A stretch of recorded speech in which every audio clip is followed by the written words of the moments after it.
ओम शांति। 17/7/2020 के महावाक्य हैं। आज बाबा कहते हैं कि जब बच्चों को पूरे ज्ञान का सार बुद्धि में आ जाता, जब सृष्टि का अंतिम समय होता, तो केवल एक बात याद रहती है कि अब हम वापस घर जाते और वहां से फिर आएंगे अपने सुख धाम में। फिर बाबा ने कहा जब चित्रों का सार पूरा बुद्धि में आ जाता तो चित्रों की दरकार नहीं, क्योंकि ये जो तरह तरह के चित्र बनाए हैं, विष्णु चतुर्भुज का चित्र या रावण का या शंकर का, कई तरह के चित्र हैं। तो बाबा कहते हैं कि यह चित्रों का ज्ञान जब तुम्हारी बुद्धि में आ जाए तो तुम बिना चित्रों के भी इस ज्ञान को समझा सकते हो और इस सार को अपने अंदर धारण कर सकते हो। जैसे वकील है, अगर उसने वकालत की, वकील बन गया, उसके बाद बार बार उसे वकालत पढ़ने की जरूरत नहीं है, फिर प्रैक्टिस में आ जाता है, संस्कार बन जाते हैं। ऐसे ही बाबा कहते जब तक तुम ज्ञान में छोटे बच्चे हो तो तुम्हें चित्र दिखाए जाते हैं, उसके आधार पे समझाया जाता है, लेकिन बाद में जब ज्ञान पूरा बुद्धि में आ जाता है तो चित्रों की दरकार नहीं है। फिर आगे बाबा कह रहे कि इस दुनिया में मनुष्य समझते हैं कि यही स्वर्ग है, यही नरक है। थोड़ा धन मिला तो उस नशे में रहते हैं कि हम तो स्वर्ग में हैं, लेकिन बाप कहते हैं तुमको नशा होना चाहिए, तुमको खुशी होनी चाहिए कि 21 जन्म सच के स्वर्ग में हम जा रहे हैं, जहाँ सुख शांति है। तो उस नशे में रहो। जब वे एक जन्म थोड़े से धन में खुश रहते हैं तो सच्चे स्वर्ग में जाने के लिए आप बच्चों को नशा होना चाहिए। फिर बाबा कह रहे कि बच्चों को एक श्रीमत बाप देते हैं। विशेष बाबा ने एक श्रीमत बताई श्रेष्ठ भाग्य बनाने के लिए। अपना भाग्य बनाना है तो बाप ने कहा धनी के नाम पर कुछ न कुछ सफल जरूर करना है। जब हम धन जमा करते हैं, कमाते हैं, तो अचानक हमारे पास घाटा भी हो सकता है।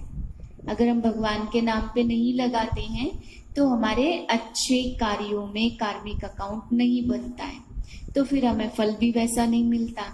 और अचानक मान लो सारे जीवन कमाया, भगवान की सेवा में नहीं लगाया, समाज कल्याण के कार्य में नहीं लगाया, जहाँ अच्छा कार्य हो रहा है वहां नहीं लगाया, तो बाप कहते हैं कि बच्चे अचानक कोई घाटा हो गया, अचानक मान लो कोई कोर्ट केस हो जाता है, अचानक भयानक बीमारी आई और उसमें लग गया, अचानक बहुत बड़ा बिजनेस में लॉस हो जाता है, तो कुछ भी हो सकता है। विनाशी धन है, राजा भी खा सकते हैं, चोर भी लूट ले जा सकता है, कुछ भी लॉस हो सकता है। तो पूरी जीवन मेहनत की, कमाया, बस भगवान की तरफ नहीं लगाया और सब जगह जमा करते रहे, कमाते रहे, तो अचानक जहां लगेगा वहां पर कर्म का खाता बन जाएगा।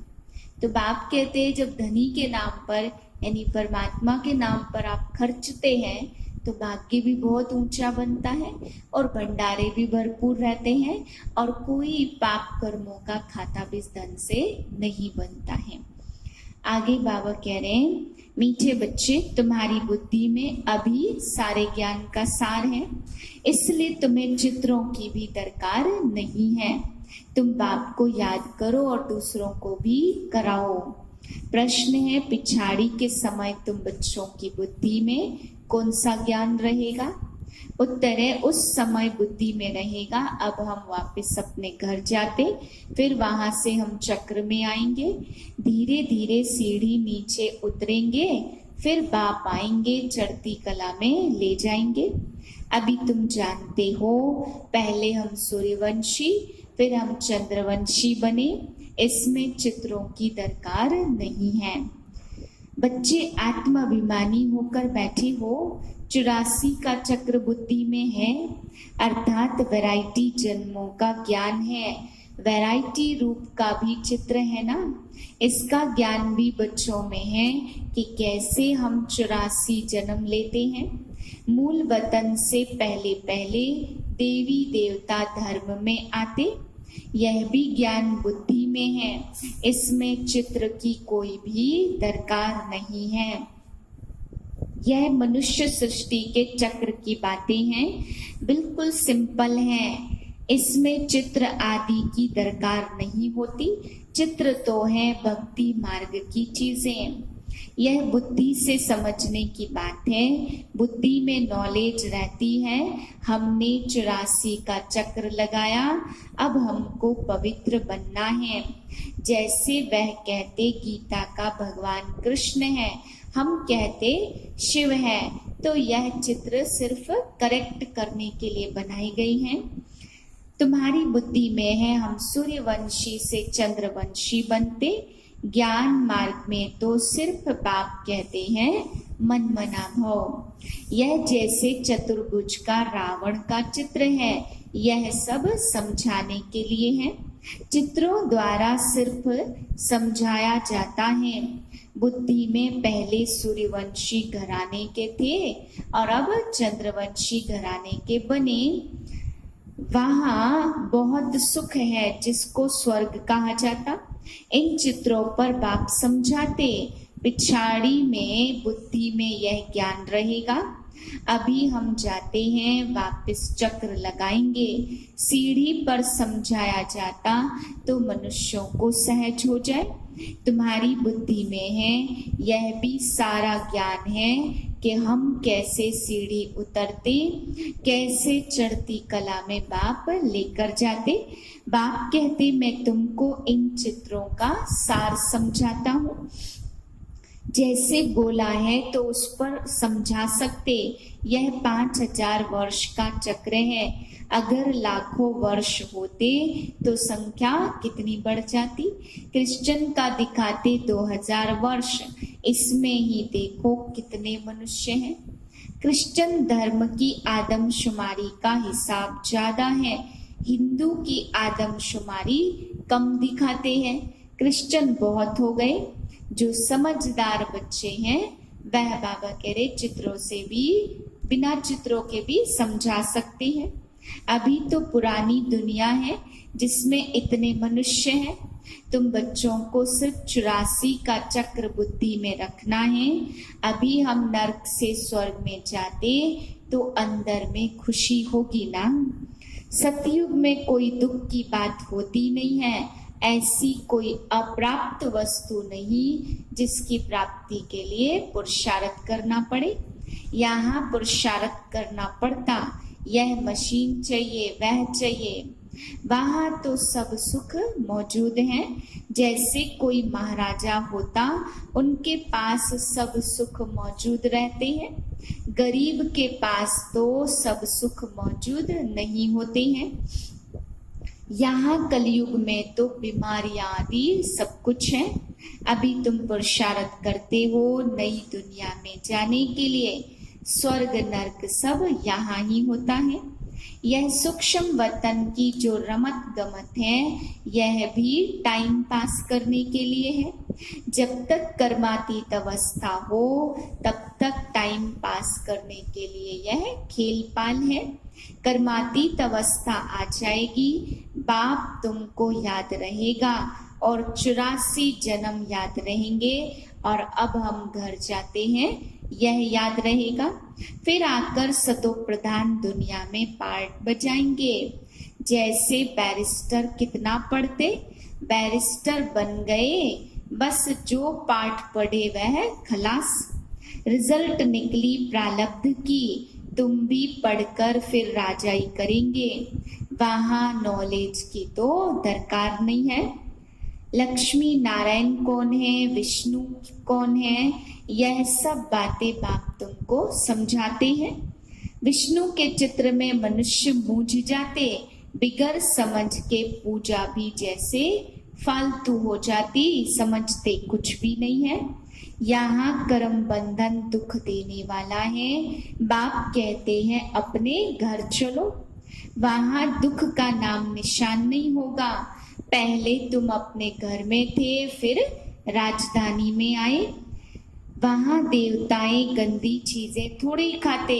इस समय तो मनुष्यों का खान पान आदि कितना गंदा है। क्या क्या चीजें खाते रहते हैं।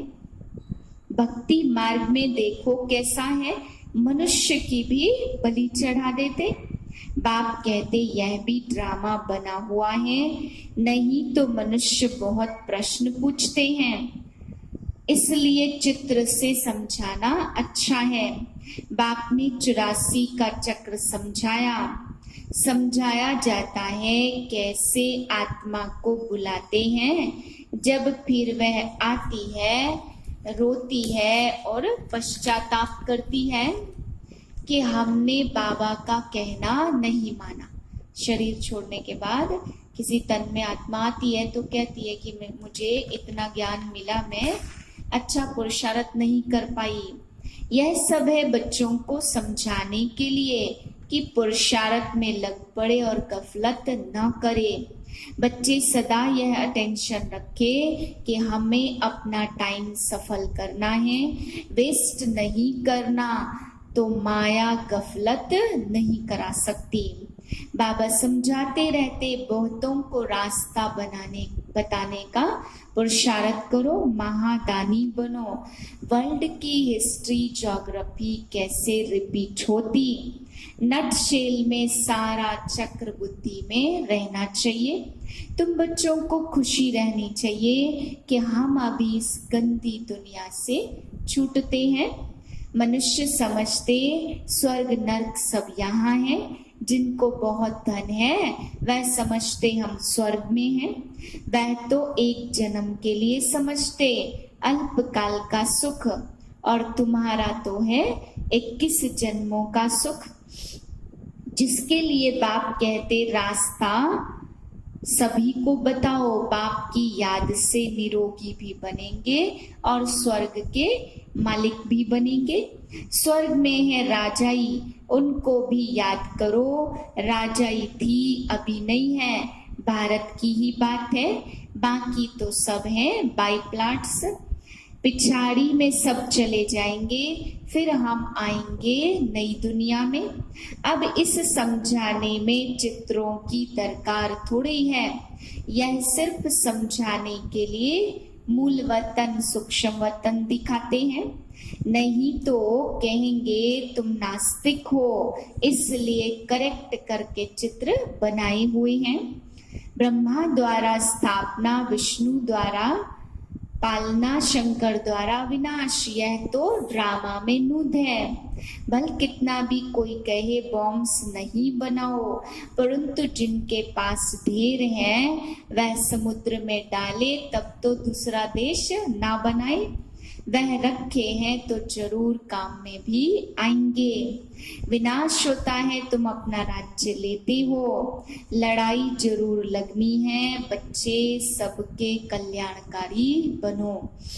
बच्चों को अपनी ऊंच तकदीर बनाने के लिए बाप श्रीमत देते हैं। मीठे बच्चे, अपना सब कुछ धनी के नाम पर सफल कर लो। किनकी तभी रहेगी धूल में, किनकी राजा खाए, किनकी आग जलाए, किनकी चोर लूट ले जाए। सफल उन्हीं की हो जो धनी के नाम लगाए। बाप ने भी सफल किया ना, अभी तुम यह सब खत्म होना है। तुम खर्चो, फिर तुमको रिटर्न में भी मिलेगा। धनी के नाम पर सबका कल्याण करो तो 21 जन्मों का वर्षा मिलेगा। कितना अच्छा बाप समझाते, जिनकी तकदीर में है वह खर्च भी करते होंगे। धनी के नाम पर बड़ी बड़ी यूनिवर्सिटी खोलते जाओ, अपना घर बार भी संभालना है। इनका बाबा का पार्ट ऐसा था, एकदम जोर से नशा चढ़ा। बाबा बादशाही देते हैं तो फिर गदाई का क्या करेंगे। तुम सब बादशाही लेने के लिए बैठे हो ना, तो फॉलो करो। जानते हो इसने सब कैसे छोड़ दिया, नशा चढ़ गया। ओहो, राजाई मिलती है, अलग को अल्लाह मिला, बेभागीदार को राजाई दे दी। राजाई थी, कम नहीं था, अच्छा फर्टाइल धंधा था।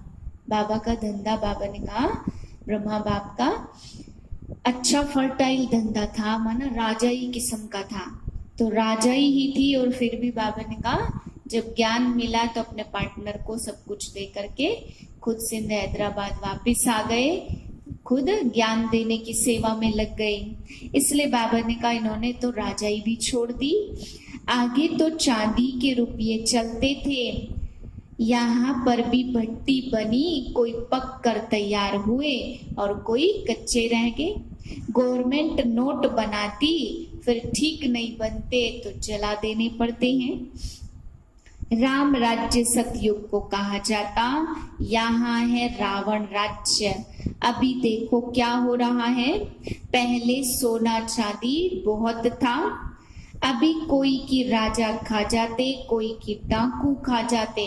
डाके कितने लगते हैं, फैमन भी होगा, अकाल भी पड़ेगा। यह है ही रावण राज्य।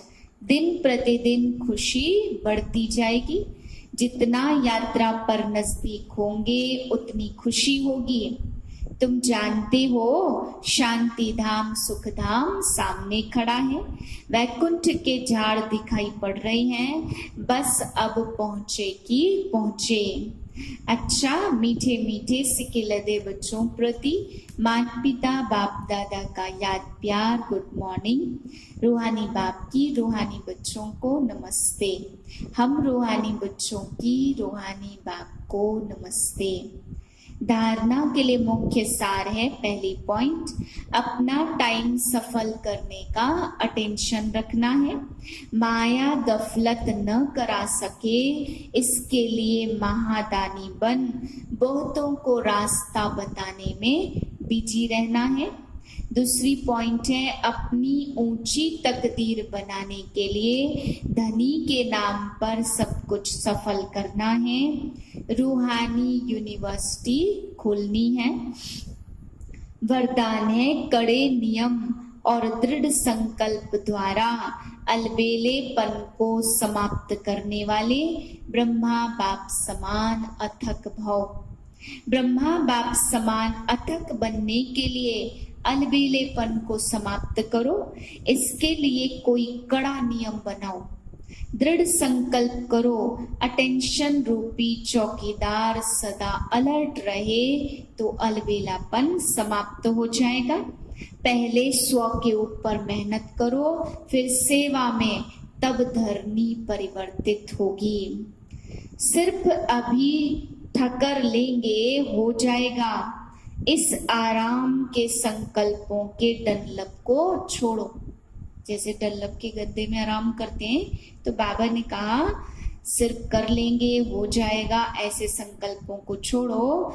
करना ही है, यह स्लोगन मस्तक में याद रहे तो परिवर्तित हो ही जाएगा। स्लोगन है, समर्थ बोल की निशानी है, जिस बोल में आत्मिक भाव और शुभ भावना हो। ओम शांति।